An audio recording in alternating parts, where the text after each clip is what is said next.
Jadi setelah kejadian Moni kerasukan itu, Nat, kata, kami semua ngerasa hawa di rumah yang kami sewa itu gak enak. Gak enak. Mereka ini juga sering dengar suara-suara aneh Wak dari atap rumah, macam ada yang lagi jalan, lagi merayap gitu di sana tadi. Cuman di situ Ilham si leader kami ini sama si Agam selalu nenangin kami semua. Ilham selalu udah nggak apa-apa, banyak berdoa aja. Kita di sini nggak nyampe 2 minggu lagi kok. Pokoknya ini kalau target penjualan udah kecapai nih, dah kita langsung cabut dari sini, kata si Ilham. Semua orang pun nurut ya.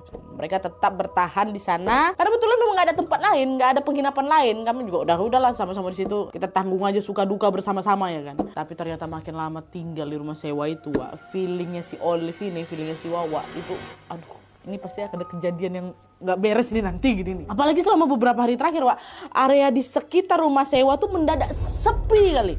Kalian ingat kan depan itu kan ada 7 rumah kayu ya kan? 6 satu rumahnya mereka. Harusnya kan rame kan, Wak. Beberapa hari sebelumnya juga rame-rame aja Nadia. Masih ada kehidupan walaupun gak rame-rame kali. Tapi di hari-hari terakhir itu Nadia, itu mendadak gak ada orang yang lewat depan rumah kami.